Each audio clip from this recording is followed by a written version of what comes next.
Number 3, Carol Mochan.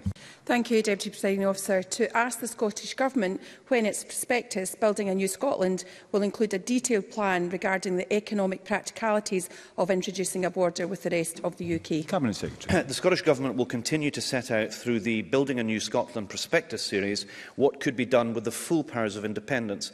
This reflects our 2021 programme for government commitment to provide the people of Scotland with the information they need to make an informed decision on Scotland's future. And Carol Mochan. I thank the Cabinet Secretary for that answer.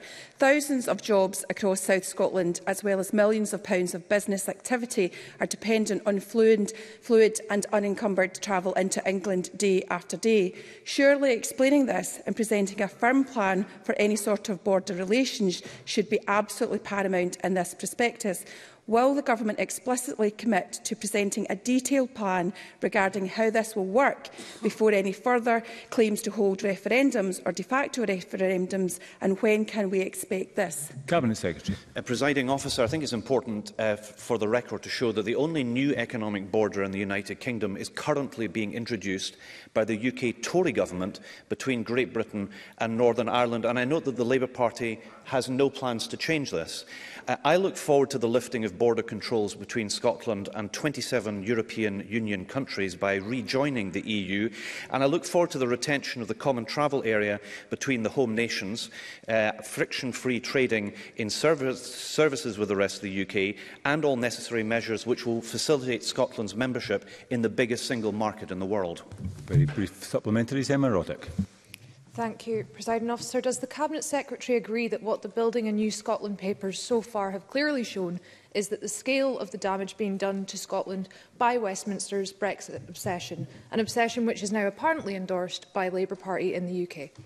Cabinet Secretary. Well, the damage of the UK Government's Brexit obsession continues to mount. The Office of Budget Responsibility expects UK GDP to be 4% lower as a result of Brexit in the long run. This equates to around £100 billion in output and £40 billion in public revenues lost as a consequence of Brexit, something the Labour Party has no plans to change. And very briefly, Willie Rennie.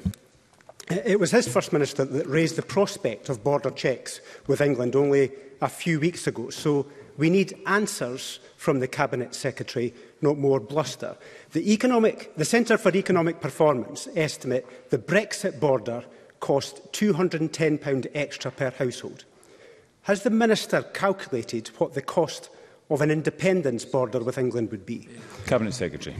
Can I say I really enjoy looking forward to debating all of these issues with Willie Rennie when we begin the referendum campaign, which the people of Scotland returned a majority of members to this place to hold next year. Perhaps Willie Rennie would use, I know it's the limited influence that he has, but to use it nonetheless to persuade all political parties, including his own, to allow democracy to take its course, and then I'll look forward to debating this and any other issue with him.